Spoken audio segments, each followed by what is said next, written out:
നമസ്കാരം എല്ലാ പ്രേക്ഷകർക്കും ന്യൂസ് 3യിലേക്ക് സ്വാഗതം. ഇന്നും പതിവ് പോലെ അതിഥികൾ നമുക്കൊപ്പം ചേരും പ്രേക്ഷകർക്കായി. അതിലേക്കൊക്കെ വരും മുമ്പ് ഇതുവരെയുള്ള പ്രധാനപ്പെട്ട വാർത്തകൾ എന്തെന്ന് നോക്കി വരാം. ഉത്തരേന്ത്യയെ വിറപ്പിച്ച് ഭൂചലനങ്ങൾ. രാവിലെ ഭൂചലനമുണ്ടായത് ഡൽഹിയിലും ബീഹാറിലും. ഉഗ്രശബ്ദം കേട്ടെന്ന് ഡൽഹി നിവാസികൾ. ആളപായമോ നാശനഷ്ടമോ റിപ്പോർട്ട് ചെയ്തിട്ടില്ല. ജാഗ്രതാ നിർദ്ദേശം നൽകി പ്രധാനമന്ത്രി.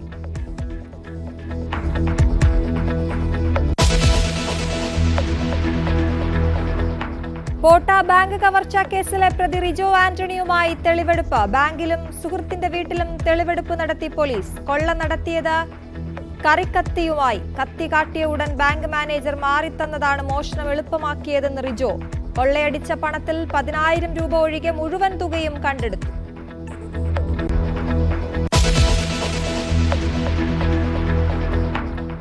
ഇന്ത്യൻ ഓവർസീസ് ബാങ്ക് മേലുദ്യോഗസ്ഥർക്കെതിരെ ജാതി അധിക്ഷേപത്തിന് കേസ്. അസിസ്റ്റന്റ് മാനേജറുടെ പരാതിയിൽ Kochi regional office DGM, AGM എന്നിവർ പ്രതികൾ. ഭീഷണിപ്പെടുത്തി പരാതി പിൻവലിപ്പിച്ചെന്നും ജീവനക്കാർ.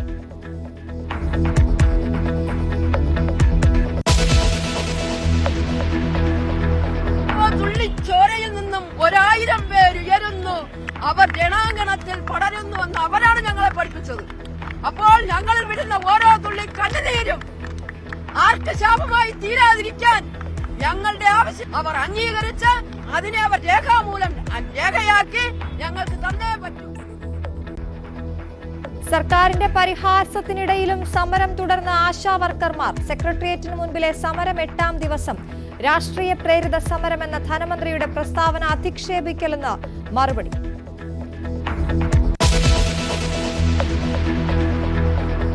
യുവനടിയെ ബലാത്സംഗം ചെയ്ത കേസിൽ നടൻ സിദ്ദിഖ് കുറ്റക്കാരനെന്ന് പോലീസ്. യുവതിയെ ഹോട്ടലിലേക്ക് വിളിച്ചു വരുത്തിയത് ദുരുദ്ദേശത്തോടെയെന്ന് കുറ്റപത്രം. ഹേമ കമ്മിറ്റി റിപ്പോർട്ടിന് മുൻപ് തന്നെ നടി വെളിപ്പെടുത്തിയതിന് സാക്ഷികളുണ്ടെന്നും അന്വേഷണ സംഘം.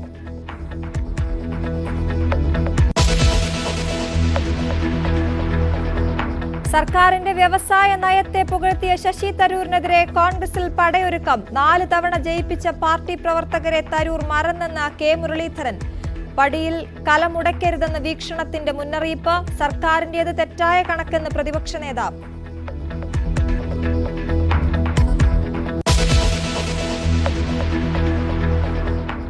രഞ്ജി ട്രോഫി ക്രിക്കറ്റിൽ ആദ്യ ഫൈനൽ ലക്ഷ്യവുമായി കേരളം ഇറങ്ങി. സെമിയിൽ ഗുജറാത്തിനെതിരെ 3 വിക്കറ്റ് നഷ്ടമായി.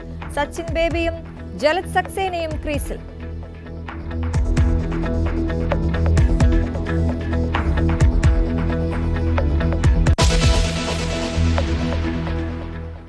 അപ്പൊ ഇതൊക്കെയാണ് ഇന്നത്തെ ഇതുവരെയുള്ള പ്രധാനപ്പെട്ട വാർത്തകൾ. ഇനി നമ്മൾ അതിഥിയിലേക്ക് കടക്കുകയാണ്. നമുക്ക് ഇന്നത്തെ അതിഥി എന്ന് പറയുമ്പോൾ അതിഥിയല്ല, അതിഥികളാണ്. പാലക്കാടൻ രുചിപ്പെരുമ ഇൻസ്റ്റഗ്രാം പേജിലൂടെ എത്രയോ പേരിലേക്ക് എത്തിക്കുന്ന village girls. Village food Kerala എന്ന പേജിന് ഇന്ന് 122K ഫോളോവേഴ്സ് ഉണ്ട്. 4 പേരെയും സ്വാഗതം ചെയ്യുകയാണ്. ശ്രീമതി രജനി, ഷീജ, ശാരദ, ജയപ്രഭ. വീട്ടമ്മമാരായിരുന്ന ഇവർ ഇന്ന് സെലിബ്രിറ്റീസ് ആണ്. വലിയ സന്തോഷത്തോടെ സ്വാഗതം ചെയ്യുന്നു. ഈ 4 പേരിലേക്കും വരാം. അതിനു മുൻപ് അവരെ കണ്ടിട്ടില്ലാത്ത ആളുകളും ഉണ്ടാകും. അവർക്കായി അവരുടെ ഒരു വീഡിയോ കണ്ട ശേഷം വരാം. എല്ലാവർക്കും നമസ്കാരം. ഇത് എന്താണെന്നറിയോ? നമ്മുടെ എല്ലാവരുടെ വീട്ടിലുള്ള ചേമ്പന്തണ്ട് പൂളക്കിഴങ്ങും.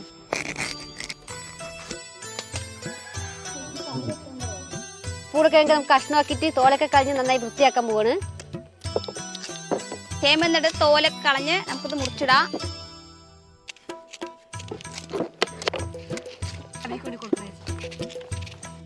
ഇങ്ങനെ കഴുകിയെടുക്കാം. നമുക്ക് നല്ല പളപളാന്നായിരുന്നു നമ്മുടെ കഴിഞ്ഞു പോയി. നമ്മുടെ കഴുകി വെച്ച് പൂളക്കിഴങ്ങ് നമുക്ക് വേവിക്കാനിടാം.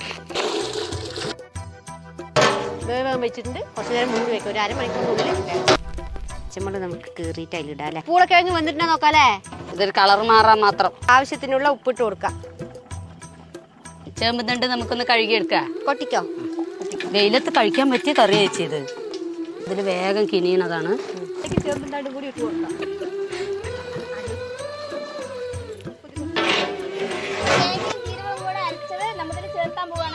പച്ച വെളിച്ചെണ്ണ ഒഴിച്ചു കൊടുക്കാം. കറി റെഡി. ചേമ്പും തണ്ടും പൂളക്കിഴങ്ങും കറി റെഡി ആയിട്ടുണ്ട്. നമുക്കിത് കഴിച്ചു നോക്കാം. ചോറ്റിൽ കൂടെ എങ്ങനെയുണ്ട് നോക്കാം.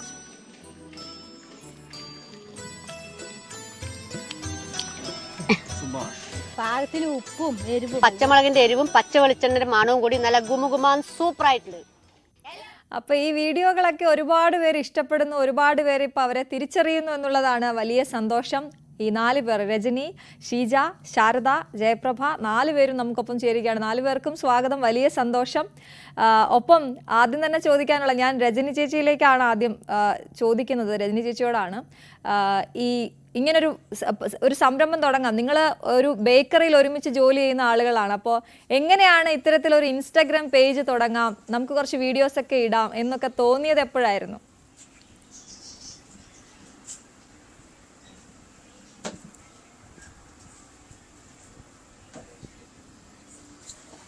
രജനി ചേച്ചി കേൾക്കുന്നുണ്ടോ?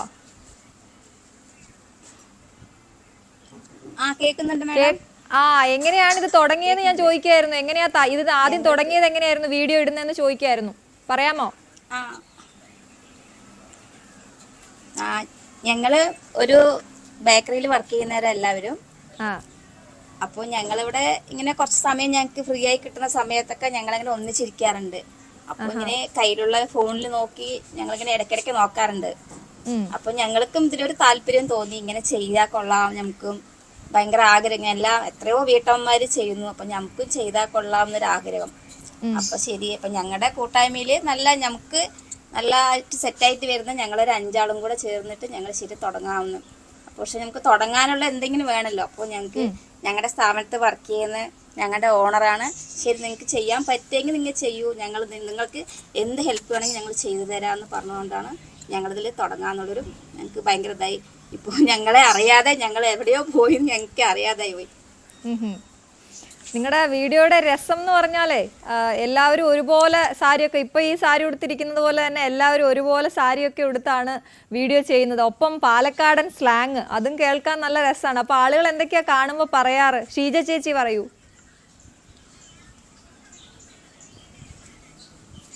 എല്ലാരും നല്ല പ്രതികരണമാണ്.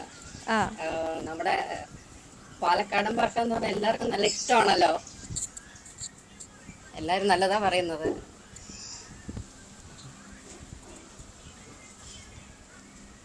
എന്താണ് വീഡിയോയില് നല്ല ചെലപിലാന്ന് സംസാരിക്കുന്ന ആളുകളാണ്. പെട്ടെന്ന് ലൈവിൽ വന്നപ്പോൾ ആദ്യം തന്നെ എന്നോട് പറഞ്ഞായിരുന്നു, ലൈവ് ആകുമ്പോൾ ഞങ്ങൾക്ക് ചെറിയ പേടിയൊക്കെ ഉണ്ടെന്ന്. കാരണം വീഡിയോ എടുക്കുമ്പോൾ റെക്കോർഡ് ചെയ്തിട്ടാണല്ലോ. അപ്പൊ പേടിയൊന്നും വേണ്ട, നമ്മളങ്ങ് പറയുന്ന പോലെ അങ്ങ് പറഞ്ഞാൽ മതി എങ്ങനെയാണ് വീഡിയോയിൽ പറയുന്നത്. അപ്പോൾ നിങ്ങളുടെ ഇൻട്രോ ആണ് എനിക്ക് ഏറ്റവും ഇഷ്ടപ്പെട്ടത്. എല്ലാ വീഡിയോയുടെ ആദ്യം കാണും എല്ലാവർക്കും നമസ്കാരം, ഇങ്ങനെ കുനിഞ്ഞു നിന്നിട്ടാണ് പറയുക അല്ലേ. അപ്പോൾ ആ ഒരു ഇത് എങ്ങനെയാ, ഇതിപ്പോൾ എങ്ങനെ തുടങ്ങണം എന്നൊക്കെ, ഒരു വീഡിയോ തുടങ്ങണം, നിങ്ങൾ എല്ലാവരും വീട്ടമ്മമാരാണ്, അപ്പോൾ എങ്ങനെ ഒരു വീഡിയോ തുടങ്ങണം എന്നൊന്നും അറിയില്ലായിരുന്നായിരിക്കുമല്ലോ. അതൊക്കെ പഠിപ്പിച്ചു തന്ന ആരാണ്? ജയപ്രഭ ചേച്ചി.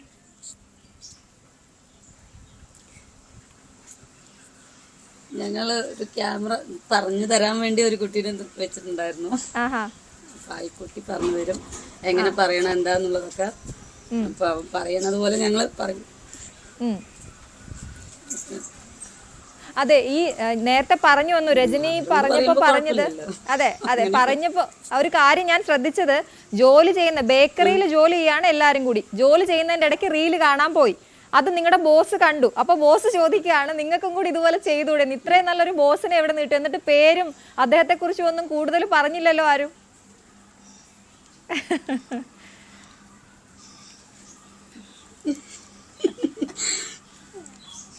രജനി ചേച്ചി പറഞ്ഞോളൂ അദ്ദേഹത്തെ കുറിച്ച്. അദ്ദേഹത്തെ കുറിച്ച് പറഞ്ഞാൽ അദ്ദേഹം ഒത്തിരി നല്ല കാര്യങ്ങളൊക്കെ ചെയ്യുന്ന ഒരാളാണ്. പക്ഷെ അദ്ദേഹത്തിന് അദ്ദേഹത്തെ കുറിച്ച് പുറത്തൊന്നും പറയുന്നതൊന്നും അത്രയ്ക്ക് താല്പര്യമില്ല. ഒത്തിരി ഞങ്ങൾക്കൊക്കെ ഭയങ്കരമായി സപ്പോർട്ട് ചെയ്യും. ഞങ്ങൾക്ക് ഭയങ്കരമായി സപ്പോർട്ട് ചെയ്യും. ഇതുപോലെ നമ്മള് വേറെ എവിടെയും പോയിട്ട് കണ്ടിട്ടില്ല. പക്ഷെ ഇന്ന് ഞങ്ങൾ ആദ്യമായി വന്ന സ്ഥാപനം അത്. പക്ഷെ ഇതിൽ തന്നെ ഞങ്ങൾക്ക് നോക്കുമ്പോൾ ഇങ്ങനെ ഉണ്ടാവും മനുഷ്യന്മാർ, അങ്ങനെ ഒരു തോന്നലാണ് ഞങ്ങൾക്ക്. ഞങ്ങളുടെ ഓണറെ കുറിച്ചിട്ട് ഭയങ്കര സപ്പോർട്ടിങ് ആണ്. പിന്നെ ലേഡീസിനോട് ഭയങ്കര എന്ത് നമുക്ക് ചെയ്യാൻ താല്പര്യമോ അതിന് നമ്മളോട് കയ്യിൽ മുന്നിൽ കൊണ്ട് നിർത്തി തരും. അപ്പൊ അതൊക്കെ കൊണ്ട് നമുക്ക് ഭയങ്കര സപ്പോർട്ടാണ്. എന്താ പറയാന്നറിയില്ല ഓണറെ കുറിച്ച് പറയണമെങ്കിൽ ഒത്തിരി ഒന്നും പറഞ്ഞാൽ പോരാ, അത്രയും ഭയങ്കര ഇതാണ്. ഒരാള് മിണ്ടാതിരിക്കുന്ന ആരാണ് ഇനി കൂട്ടത്തില്? ശാരദ ചേച്ചി. ഈ ചൊടുക്കൻ എന്ന് പറഞ്ഞ എന്താണ്? ചൊടുക്കൻ അതെ, നന്നായി സംസാരിക്കുന്ന ആളാ. ആണോ? എന്നിട്ടാണ് മിണ്ടായിരിക്കുന്നത്? കേൾക്കുന്നുണ്ടോ ഞാൻ പറയുന്നത്? കേക്കണ്ട് ആ പറഞ്ഞോ. ചൊടുക്കണേ പറഞ്ഞ നമ്മളെല്ലാം പാകത്തിന് എരിവും ഉപ്പും പുളിയും എല്ലാം കൂടെ അങ്ങോട്ട് നമ്മൾ വെച്ചിട്ട് കറി വെക്കുമല്ലോ. അപ്പൊ അതങ്ങോട്ട് കഴിക്കുമ്പോ ആ ഒരു മണമൊക്കെ വരുമ്പോ നല്ല ഗുമ നല്ല ചൊടുക്കണ ഉണ്ട് ഞങ്ങൾ പറയും. ഞങ്ങളുടെ പാലക്കാട് സ്റ്റൈലാണ് അത്. എന്റെ ദൈവമേ, ഈ ഇദ്ദേഹത്തെയാണോ ഞാൻ ഇത്ര നേരം മിണ്ടാതിരുത്തിയെന്ന് ഞാൻ വിചാരിക്കുന്നത്. ആ കൂട്ടത്തിൽ ഏറ്റവും നന്നായി സംസാരിക്കുന്ന ആളാണല്ലോ. അതാണ് ചൊടുക്കനെ അല്ലേ. ഞാൻ നിങ്ങളുടെ 2-3 വീഡിയോയിൽ കണ്ടു ചൊടുക്കനെ ഒരു താറാവ് കറി ഉണ്ടാക്കിയാലോ. അപ്പൊ ഞാൻ ചൊടുക്കനെ എന്നുള്ള എന്താണ് പെട്ടെന്നാണോ ഇനി അർത്ഥം എന്നുള്ളത് അറിയാത്തല്ലാത്തതുകൊണ്ട് ഇവിടെയുള്ള പല പാലക്കാടുകാരോടും ചോദിച്ചു. പക്ഷെ അവർക്ക് പലർക്കും അറിയത്തില്ലായിരുന്നു. അതുകൊണ്ടാണ് ഞാൻ നിങ്ങളോട് തന്നെ ചോദിക്കാം. അതെ, അത് പെട്ടെന്ന് ഉദ്ദേശിച്ചിട്ടല്ല. നമുക്ക് നല്ല ടേസ്റ്റോട് കൂടി അങ്ങോട്ട് ചെയ്യുമ്പോ നമ്മൾ അതിൽ ചൊടുക്കനെ ഉണ്ട് ഞങ്ങൾ പറയും. അതാണ്. അപ്പൊ ആദ്യം നിങ്ങളുടെ വൈറലായ വീഡിയോ ഏതായിരുന്നു ചേച്ചി? ശാരദ ചേച്ചി പറയൂ, ആദ്യം വീഡിയോ വൈറലായത് ഏതായിരുന്നു? ഞങ്ങളുടെ വൈറലായത് പറഞ്ഞാൽ ഞങ്ങള് ഇറച്ചിയും കുമ്പളങ്ങിയാണ് വെച്ചത്. നമ്മൾ ഈ നാട്ടിൻപുറത്ത് സാധാരണ നമ്മള് കല്യാണത്തിനൊക്കെ തലേ ദിവസം നമ്മൾ ഇറച്ചിയും കുമ്പളങ്ങി വെക്കും. അപ്പം അത് ഞങ്ങൾക്ക് തോന്നി ഞങ്ങൾക്ക് അത് വെച്ചാൽ മതിയെന്ന് തോന്നി ഞങ്ങൾ അങ്ങനെ ചെയ്തതാണ്. പക്ഷെ അതാണ് എല്ലാവർക്കും ഇഷ്ടപ്പെട്ടത്. ഈ അങ്ങനത്തെ വിഭവങ്ങളാണോ കൂടുതലും വെക്കുന്നത്? ഇപ്പൊ പപ്പടപ്പുളി, അതൊന്നും ഞങ്ങൾക്ക് തിരുവനന്തപുരത്തുകാർക്ക് ഇത് എന്താന്ന് പോലും അറിയത്തില്ല. പപ്പടപ്പുളി ഇതെന്താ സംഭവം? പപ്പടപ്പുളി അത് നമുക്ക് എളുപ്പം ചെയ്യാൻ പറ്റുന്ന ഒരു കറിയാണ് ഈ പപ്പടപ്പുളി പറയുന്നത്. ഒരുപാട് ചേച്ചിമാര് നമ്മുടെ പ്രേക്ഷകരായിട്ടുണ്ട് ന്യൂസ് 3ക്ക്. അപ്പൊ പെട്ടെന്നൊന്ന് പറഞ്ഞ അതിന്റെ അതെങ്ങനെയാ ഉണ്ടാക്കുന്നതെന്നൊന്ന് പറഞ്ഞേ കേക്കട്ടെ. വീഡിയോക്ക് പറയുന്ന പോലെ പറഞ്ഞേ കേക്കട്ടെ.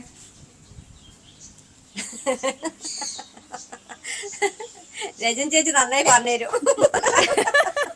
നിങ്ങൾ എല്ലാരും കൂടെ അങ്ങ് പറഞ്ഞോ, എല്ലാരും കൂടെ കൂടി അങ്ങ് പറഞ്ഞോ. ഇത് ഒരുപാട് പേര് കണ്ടോണ്ടിരിക്കുക. അതെല്ലേ, എല്ലാവർക്കും അറിയാൻ വേണ്ടി ഒന്ന് പറഞ്ഞു കൊടുത്തോ. അതിലിപ്പോ വന്നിട്ട് പറഞ്ഞാൽ പെട്ടെന്ന് വെക്കാൻ നമ്മളൊരു മീൻ കറി കഴിക്കുന്ന പോലെ ടേസ്റ്റ് ആണ് വരിക അതില്.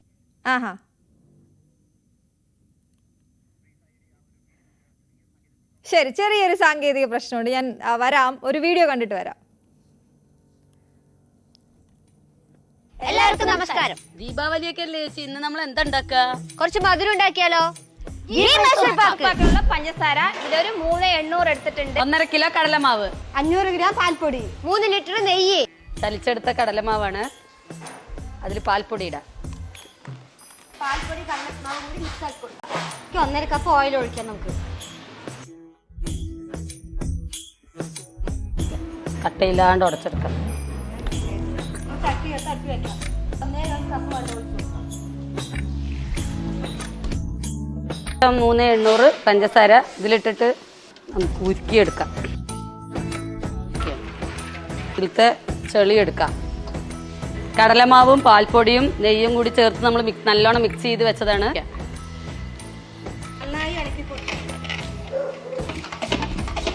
കുറച്ച് നെയ്യ് കൂടെ ഒഴിച്ച് വെക്കാം. നല്ല മണം വരുന്നുണ്ട്. നമുക്കിത്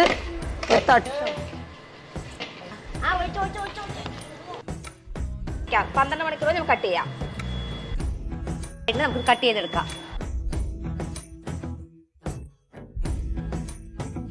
ഗീ മൈസൂർ പാക്ക് റെഡി ആയിട്ടുണ്ട്. അലിഞ്ഞു പോണു.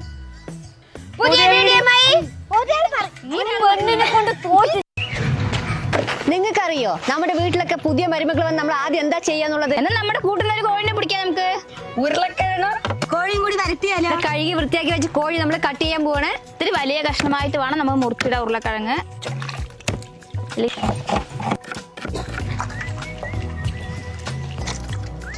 ഉരുളക്കിഴങ്ങ് കൂടി കൊട്ടിയിടാം. മുളക് പൊടി ഇട്ട് കൊടുക്കാം, ചിക്കൻ മസാല ഇട്ട് കൊടുക്കാം, മല്ലിപ്പൊടി ഇട്ട് കൊടുക്കാം, ഗരം മസാലൻ്റെ പൊടി, മഞ്ഞൾപ്പൊടി, ആവശ്യത്തിന് കുറച്ച് ഉപ്പും കൂടി ഇട്ടിട്ട് തിരിഞ്ഞ് വെക്കാം. ഇഞ്ചിയും വെളുത്തുള്ളിയും ചതച്ച പേസ്റ്റ് ഒന്ന് മിക്സ് ചെയ്തെടുക്കാം. അത് 5 മിനിറ്റ് വെക്കാം. നമുക്കിത് ഇതിലേക്ക് ഓയിൽ ഒഴിച്ചു കൊടുക്കാം. അപ്പോൾ നമുക്ക് ഇതിലേക്ക് ഉള്ളി ഇട്ട് കൊടുക്കാം.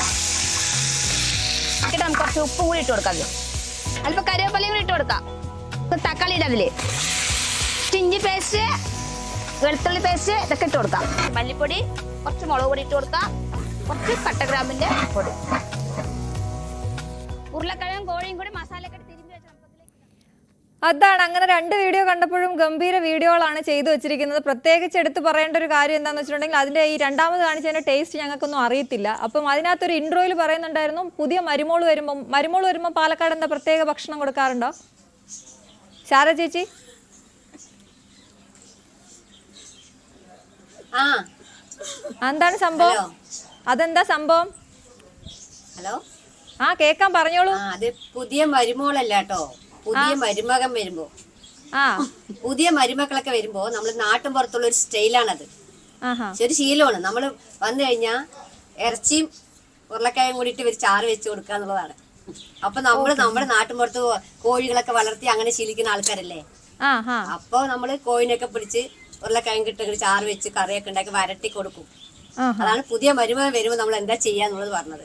ഓ ശരി ശരി. അപ്പൊ നിങ്ങൾ ഈ കോഴിയുടെ കൂടെ ഇടാത്ത സാധനങ്ങൾ ഉണ്ടോന്ന് ഞാൻ അത്ഭുതപ്പെടുമായിരുന്നു. നിങ്ങളുടെ വീഡിയോ ഓരോന്നും എടുത്ത് കണ്ടു കഴിഞ്ഞാൽ കോഴിയും കുമ്പളങ്ങയും ചേമ്പും തണ്ട് ഇതെന്തൊക്കെയാണ് ഈ കോഴിയുടെ കൂടെ ഇടുന്നത് നിങ്ങൾ? അപ്പൊ എല്ലാം പരീക്ഷണമാണോ അതോ ഇത് സ്ഥിരമായിട്ട് പാലക്കാടുള്ള കറികളാണോ? അല്ല അല്ല, നമ്മള് നാട്ടും പുറത്തുള്ള ഞങ്ങൾ ഈ നാട്ടിലുള്ള ആൾക്കാർക്കൊക്കെ ഗ്രാമപ്രദേശത്തുള്ളവർക്കൊക്കെ അങ്ങനെയൊക്കെ ശീലമുണ്ട്. പെട്ടെന്ന് ചെയ്യുന്ന ഓരോ കറികളാണ് ഇതൊക്കെ. ആണല്ലേ? അത് പെട്ടെന്ന് ചെയ്യുന്നത് മാത്രമാണോ അതോ കോഴിയുടെ കുറച്ച് കോഴിയേ ഉള്ളൂ അതുകൊണ്ട് കുറച്ച് ക്വാണ്ടിറ്റി കൂട്ടാനായിട്ട് ചെയ്യുന്ന പരിപാടിയാണോ? അങ്ങനെ അങ്ങനെയും കൂടി അതും കൂടി ഉണ്ട്. കണ്ട, എനിക്കറിയാം പണ്ടൊക്കെ കുറച്ച് അതാണ് ഇങ്ങനെ വരട്ടെ, അതുകൂടി പറ. അപ്പൊ നമ്മള് പണ്ടൊക്കെ ഒരുപാട് ചിക്കൻ കറി കുറച്ചുകൂടി ഒന്ന് പെരുക്കം കിട്ടാനേ, അതാണ് പെരുക്കം കിട്ടാൻ. അങ്ങനെ ആവുമല്ലോ. അതെ അതെ അതെ. ഞങ്ങള് എന്തൊക്കെ കാര്യങ്ങളാ അപ്പൊ ഇടുന്നത്? ഏതൊക്കെയാണ്? കോഴി വെച്ചിട്ട് എന്തൊക്കെ കാര്യങ്ങൾ ഉണ്ടാക്കുമെന്നൊന്ന് വേഗം പറഞ്ഞേ, കേക്കട്ടെ. ഒരാള് പറഞ്ഞേ.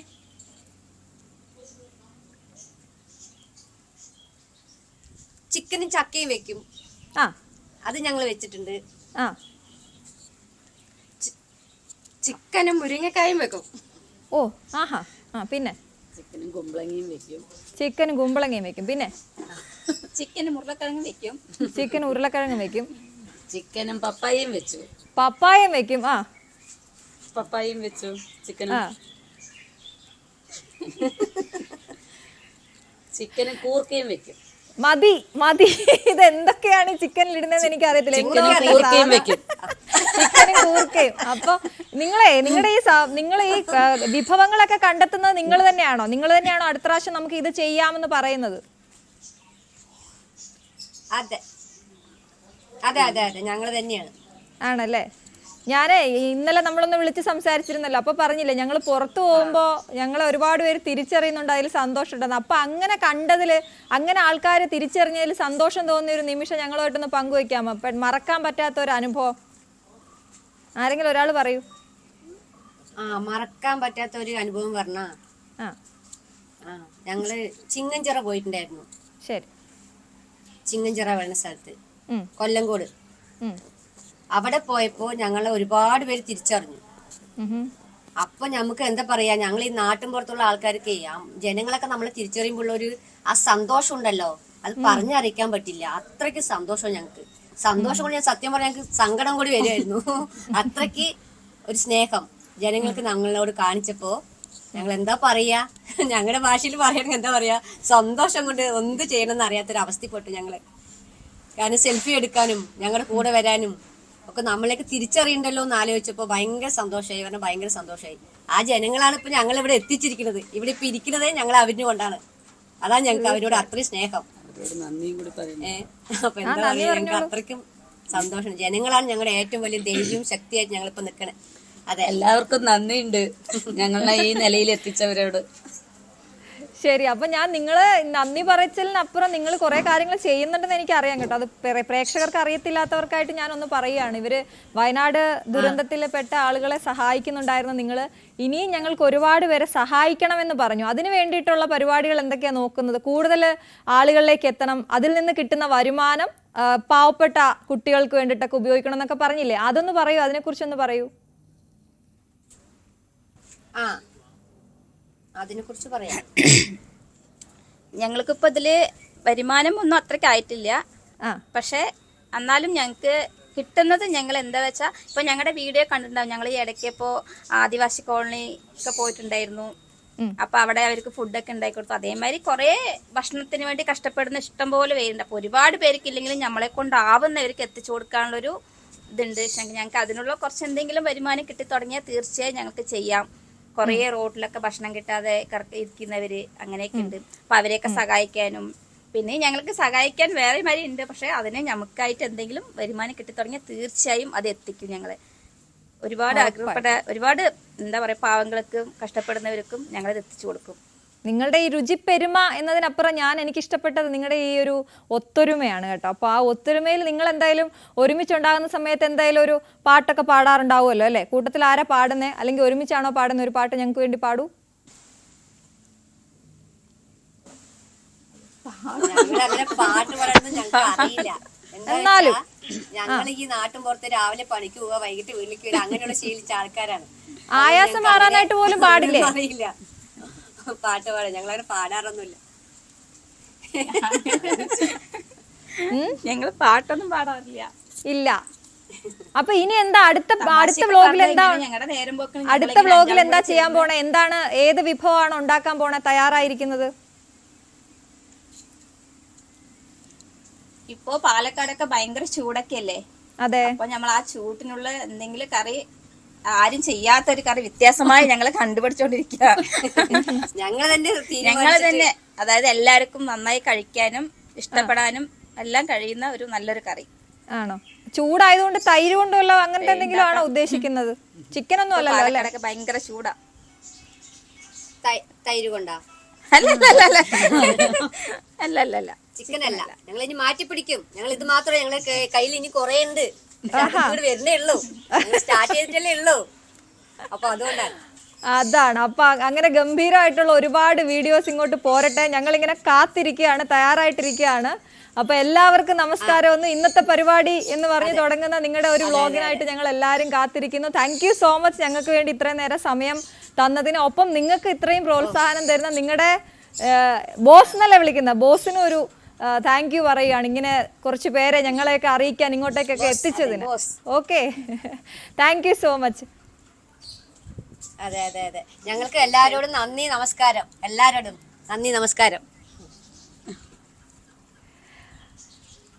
അങ്ങനെ പാലക്കാടിൻ്റെ രുചിപ്പെരുമ അത് ഇൻസ്റ്റാ പേജിലൂടെ എല്ലാവരിലേക്കും എത്തിക്കുന്ന വില്ലേജ് ഫുഡ് കേരളയിലെ 4 മിടുക്കി ചേച്ചിമാരാണ് നമുക്കൊപ്പം ഉണ്ടായിരുന്നത്. അപ്പം അവരുടെ വിശേഷങ്ങളൊക്കെ അറിഞ്ഞു. അപ്പം വലിയ അവർ അവസാനം പറഞ്ഞു നിർത്തിയെടുത്തുനിന്ന് തുടങ്ങാൻ നമുക്ക്. വലിയ വെയിലാണ് പാലക്കാട് മാത്രമല്ല എല്ലായിടത്തും ചൂട് മുന്നറിയിപ്പൊക്കെ ഉണ്ട്. അപ്പോൾ അതുകൊണ്ട് തന്നെ ഇനി നമ്മൾ പോകുന്നതും അങ്ങനെ ഒരു സെഗ്മെന്റിലേക്കാണ്. നമുക്ക് അറിവിലേക്ക് പോകാം.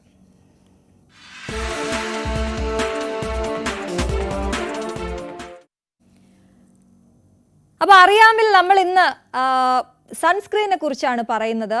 നേരത്തെ പറഞ്ഞതുപോലെ ഈ ചുട്ടുപൊള്ളുന്ന ചൂടിൽ പുറത്തിറങ്ങുമ്പോൾ സൺസ്ക്രീൻ ഒരു പരിഹാരം തന്നെയാണ്. എങ്ങനെയാകണം സൺസ്ക്രീൻ തിരഞ്ഞെടുക്കേണ്ടത്, എങ്ങനെയാണ് അത് ഉപയോഗിക്കേണ്ടത്, ഏതാണ് നല്ല സൺസ്ക്രീൻ എന്നൊക്കെ നമുക്ക് നോക്കാം. നമുക്കൊപ്പം അതിനെക്കുറിച്ച് വിശദമായി സംസാരിക്കാൻ ചർമ്മരോഗ വിദഗ്ധ ഡോക്ടർ നീതു ബി ജോൺ ചേരുകയാണ്. സ്വാഗതം ഡോക്ടർ നീതു ന്യൂസ് 3യിലേക്ക്. അപ്പോൾ നമ്മൾ എപ്പോഴും സൺസ്ക്രീൻ ഉപയോഗിക്കണം എന്ന് പറയുന്നു. അത് എങ്ങനത്തേതാകണം, എങ്ങനെയാണ് അതിന്റെ തെരഞ്ഞെടുപ്പ് എന്നൊക്കെ ഉള്ളത് എല്ലാവർക്കും ഒരു സംശയമുള്ള കാര്യമാണ്. അപ്പോൾ ഒരു ആമുഖമായിട്ട് എങ്ങനെയാണ് പറയാനുള്ളത്, എങ്ങനെയാണ് ഒരു നല്ല സൺസ്ക്രീൻ തിരഞ്ഞെടുക്കേണ്ടത്? സൺസ്ക്രീനിൽ നമ്മൾ നോക്കുവാണെങ്കിൽ പലതരം ഘടകങ്ങളാണ് അതിനകത്ത് ലേബലിനകത്ത് മെൻഷൻ ചെയ്തിരിക്കുക. അതിൽ ഒന്നാമത്തേന്ന് പറയുന്നത് എല്ലാവർക്കും അറിയാവുന്നത് പോലെ ഒരു SPF എന്നൊരു ഫാക്ടറാണ്, സൺ പ്രൊട്ടക്ഷൻ ഫാക്ടറാണിത്. അപ്പോൾ അതിനകത്ത് തന്നെ പലതരം നമ്പേഴ്സ് അതിനകത്ത് മെൻഷൻഡ് ആയിരിക്കും. മിനിമം എന്ന് പറയുന്നത് നമുക്ക് വേണ്ടത് US FDA അപ്രൂവ്ഡ് ആയിട്ടുള്ളത് SPF 15 ആണ്. അപ്പോൾ മിനിമം നമ്മുടെ എല്ലാ ദിവസവും നമ്മൾ യൂസ് ചെയ്യേണ്ട ഒരു സൺസ്ക്രീനിൽ SPF 15 എങ്കിലും മിനിമം ഉണ്ടെങ്കിൽ മാത്രമേ നമുക്ക് നമ്മുടെ സൂര്യരശ്മികളിൽ നിന്ന് അഡിക്വേറ്റ് ആയിട്ടുള്ള പ്രൊട്ടക്ഷൻ കിട്ടുന്നുള്ളൂ. അതിലും കൂടിയ സൺസ്ക്രീൻസ് അവൈലബിൾ ആണ്. SPF 30, SPF 50 അങ്ങനെ പലതരം റേഞ്ചിൽ സൺസ്ക്രീൻസ് അവൈലബിൾ ആണ്. പക്ഷെ ഏറ്റവും മിനിമം ആയിട്ട് നമ്മൾ യൂസ് ചെയ്യേണ്ടത് SPF 15 എന്നുള്ള സൺസ്ക്രീൻ ആണ്. അത് മാത്രമല്ല നമ്മൾ നോക്കുമ്പോൾ പലതരം സൺസ്ക്രീൻസ് അവൈലബിൾ ആണ്. നമ്മൾ ഈ UV റേസ് എന്ന് പറയുന്ന ഒരു ഘടകം ഈ സൂര്യരശ്മികളിലുണ്ട്, അത് ബ്ലോക്ക് ചെയ്യണം. അപ്പോൾ ഈ UVA എന്നും പറഞ്ഞിട്ടും UVB എന്ന് പറഞ്ഞ തരം അൾട്രാ വയലറ്റ് രശ്മികളാണ് മെയിൻ ആയിട്ട് നമ്മുടെ സ്കിന്നിനെ ഡാമേജ് ചെയ്യുന്നത്. അപ്പൊ ഈ രണ്ട് UV ഫാക്ടേഴ്സിനെയും ബ്ലോക്ക് ചെയ്യുന്ന സൺസ്ക്രീൻ ആയിരിക്കണം നമ്മൾ ചൂസ് ചെയ്യുന്നത്. അങ്ങനത്തെ സൺസ്ക്രീൻസിനെ പറയുന്നതാണ് ബ്രോഡ് സ്പെക്ട്രം സൺസ്ക്രീൻസ്. അതും ഈ ലേബലിൽ ക്ലിയർ ആയിട്ട് മെൻഷൻ ചെയ്തിട്ടുണ്ടാവും. ബ്രോഡ് സ്പെക്ട്രം സൺസ്ക്രീൻ വിത്ത് ഒരു SPF 15 എങ്കിലും മിനിമം വേണം. പിന്നെ നമ്മുടെ ഈ കേരളത്തിലെ ഒരു ക്ലൈമറ്റ് വെച്ച് നോക്കുവാണെങ്കിൽ, വെതർ വെച്ച് നോക്കുവാണെങ്കിൽ പൊതുവെ മിക്കതും സ്വെറ്റി ഡേയ്സ് ആണ്. എന്ന് വെച്ചാൽ നമ്മൾ ഭയങ്കരമായിട്ട് വേർക്കുന്നതാണ് നമ്മളെല്ലാവരും. അപ്പൊ അതുകൊണ്ട് തന്നെ സൺസ്ക്രീനിൽ വാട്ടർ റെസിസ്റ്റൻസ് കൂടി നോക്കി എടുക്കുന്നതായിരിക്കും നല്ലത്. അതിനകത്ത് ലേബിൾ അതിലും മെൻഷൻഡ് ആയിരിക്കും വാട്ടർ റെസിസ്റ്റൻസ് സൺസ്ക്രീൻ ആണോ അല്ലയോ, എത്ര നേരത്തേക്ക് ഇത് റെസിസ്റ്റന്റ് ആയിരിക്കും എന്നും അത് മെൻഷൻഡ് ആയിരിക്കും. അപ്പോ യൂഷ്വലി നമ്മൾ ഈ 3 ഫാക്ടേഴ്സ് ആണ് നമ്മുടെ ഡിസൈഡിങ് ഫാക്ടർ ഒരു സൺസ്ക്രീനിന്റെ. ഇത് ഒരു നോർമൽ സ്കിന്നുള്ളതായിട്ട് ലൈക്ക് ഒരു സൺസ്ക്രീൻ ചൂസ് ചെയ്യണമെങ്കിൽ ഈ 3 കാര്യങ്ങളാണ് മെയിൻ ആയിട്ട് നോക്കേണ്ടത്. അപ്പൊ ഡോക്ടർ തന്നെ പറഞ്ഞു ഇത് ഓരോന്നിലും അതിന്റെ എത്ര നേരം നിൽക്കുമെന്നുള്ളത് അതിൽ തന്നെ എഴുതിയിട്ടുണ്ടെന്ന് പറഞ്ഞു. എങ്കിലും നോർമലി ഒരു സൺസ്ക്രീൻ നമ്മൾ ഉപയോഗിക്കുമ്പോൾ എത്ര നേരം അത് ഉണ്ടാകും, പിന്നെ നമ്മൾ എപ്പോഴാണ് അടുത്ത തവണ സൺസ്ക്രീൻ ഉപയോഗിക്കേണ്ടത്, ഒരു ദിവസം എത്ര തവണ ഉപയോഗിക്കേണ്ടി വരും? അത് 2 മണിക്കൂറാണ് ഒരു സൺസ്ക്രീനിന്റെ മെയിൻ ആയിട്ടുള്ള ഡ്യൂറേഷൻ എന്ന് പറയുന്നത്. ഒരിക്കൽ നമ്മൾ സൺസ്ക്രീൻ ഫുൾ ഫേസ് അപ്ലൈ ചെയ്ത് കഴിഞ്ഞാൽ 2 hours വരെ അതിന്റെ ഒരു എഫക്റ്റ് ഉണ്ടാവുള്ളൂ. അത് കഴിഞ്ഞ് നമ്മളത് റീഅപ്ലൈ ചെയ്യണം. പ്രത്യേകിച്ച് നമ്മൾ എന്തെങ്കിലും ആക്ടിവിറ്റീസ് ചെയ്യുന്നവരാണ്, ഭയങ്കരമായിട്ട് സ്വെറ്റ് ചെയ്യുന്നവരാണ്, അങ്ങനത്തെ ആൾക്കാരാണെങ്കിൽ ഇത് എല്ലാ 2 hours കൂടുമ്പോഴും റീഅപ്ലൈ ചെയ്യണം. നമ്മൾ വാഷ് ചെയ്തിട്ട് അപ്ലൈ ചെയ്യണം എന്നില്ല, ഇതിന്റെ മേളിൽ കൂടെ തന്നെ ഒരു ലെയർ അപ്ലൈ ചെയ്യാം. അതും ഇത് നമ്മൾ അപ്ലൈ ചെയ്യുന്നതിന് ഒരു അളവ് സാധാരണ നമ്മൾ പറയാറുണ്ട്. അത് സാധാരണ നമ്മുടെ FDA അപ്രൂവ്ഡ് ഇതിനകത്ത് പറയുന്നത് 2 mg/cm² ആണ് നമുക്ക് അലൗഡ് ആയിട്ടുള്ള ഒരു സൺസ്ക്രീനിന്റെ ആപ്ലിക്കേഷൻ. അത്രയുമെങ്കിലും സൺസ്ക്രീൻ അപ്ലൈ ചെയ്തെങ്കിൽ മാത്രമേ നമുക്ക് പ്രൊട്ടക്ഷൻ ഉള്ളൂ. അതിലും കുറവാണ് സാധാരണ നമ്മൾ കണ്ടുവരുന്നത്. ആൾക്കാർ ജസ്റ്റ് ഒരു ക്രീം പോലെയാണ് സൺസ്ക്രീൻ യൂസ് ചെയ്യുന്നത്. പക്ഷെ അങ്ങനെ യൂസ് ചെയ്തിട്ട് മെയിൻ ആയിട്ട് കാര്യമില്ല. അപ്പൊ അതുകൊണ്ട് തന്നെ നമ്മൾ യൂസ് ചെയ്യുമ്പോൾ നമ്മളൊരു ടീസ്പൂൺ നോക്കുവാണെങ്കിൽ ഒരു 1/2 ടീസ്പൂണിൽ കൂടുതലെങ്കിലും നമ്മൾ ഫേസിൽ ഫുള്ളായിട്ട് അപ്ലൈ ചെയ്തിട്ടുണ്ടെങ്കിൽ മാത്രമേ നമുക്ക് സണ്ണിൽ നിന്ന് അത്യാവശ്യം നമുക്ക് വേണ്ടത്ര പ്രൊട്ടക്ഷൻ കിട്ടുന്നുള്ളൂ. അതും നമ്മളിപ്പോ വേറെ സ്ഥലങ്ങളിലാണ് അപ്ലൈ ചെയ്യുന്നത്, എക്സ്പോസ്ഡ് ആയിട്ടുള്ള എല്ലാ സ്ഥലങ്ങളും അപ്ലൈ ചെയ്യുന്ന ആളാണെങ്കിൽ നമ്മുടെ കൈകളിലെല്ലാം ഒരു 3 ml എങ്കിലും വരുന്ന രീതിയിൽ തന്നെ നമ്മൾ സൺസ്ക്രീൻ അപ്ലൈ ചെയ്യും. ഡോക്ടർ, ഒരു ചോദ്യം കൂടി ഉണ്ട് എനിക്ക്, കുഞ്ഞുങ്ങൾക്ക് ഉപയോഗിക്കാമോ എന്നുള്ളത്. കാരണം നമ്മൾ അവരെ കൂടി ശ്രദ്ധിക്കണമല്ലോ വെയിലത്തിറങ്ങുമ്പോൾ. കുഞ്ഞുങ്ങൾക്കും ഉപയോഗിക്കാൻ പറ്റുന്നതാണ് സൺസ്ക്രീൻ. പക്ഷെ അവർക്ക് യൂസ് ചെയ്യുമ്പോൾ നമ്മൾ ഫിസിക്കൽ സൺസ്ക്രീൻസ് അല്ലെങ്കിൽ ഇനോർഗാനിക് സൺസ്ക്രീൻസ് മാത്രമേ കുഞ്ഞുങ്ങൾക്ക് യൂസ് ചെയ്യാവുള്ളൂ. സൺസ്ക്രീൻ 2 രീതിയിൽ നമുക്ക് വേർതിരിക്കാൻ പറ്റും, chemical sunscreens and mineral physical sunscreens എന്ന്. അതിനകത്ത് സേഫ് സൺസ്ക്രീൻ എന്ന് പറയുന്നത് ഫിസിക്കൽ അല്ലെങ്കിൽ മിനറൽ സൺസ്ക്രീൻസ് ആണ്. പറയുന്നത് ഇനോർഗാനിക് സൺസ്ക്രീൻസ് എന്ന് പറയും. ഇങ്ങനത്തെ സൺസ്ക്രീൻസ് മാത്രമേ കുഞ്ഞുങ്ങളിൽ ഉപയോഗിക്കാൻ പാടുകയുള്ളൂ. കാരണം അതിൽ കെമിക്കൽസ് അങ്ങനത്തെ ഒരു തരം നമ്മുടെ ബോഡിനെ ഹാം ചെയ്യുന്ന ഒരു തരം കോമ്പൗണ്ട്സും അതിനകത്ത് അവൈലബിൾ അല്ല. ഡോക്ടർ വ്യക്തമാണ്. ഡോക്ടർ എന്തായാലും വളരെയധികം നന്ദി. ഈ വലിയ വെയിലത്തേക്ക് ഇറങ്ങുമ്പോൾ ഇത് നമുക്ക് എന്തായാലും അറിവ് പകരുന്ന കാര്യം തന്നെയാണ്. ഡോക്ടർ നീതു ബി ജോൺ ആണ് നമുക്കൊപ്പം ചേർന്നത്. ന്യൂസ് 3യുടെ ഇന്നത്തെ സമയം ഇവിടെ പൂർണ്ണമാവുകയാണ്. കൂടുതൽ അതിഥികളുമായി വീണ്ടും കാണാം. നമസ്കാരം.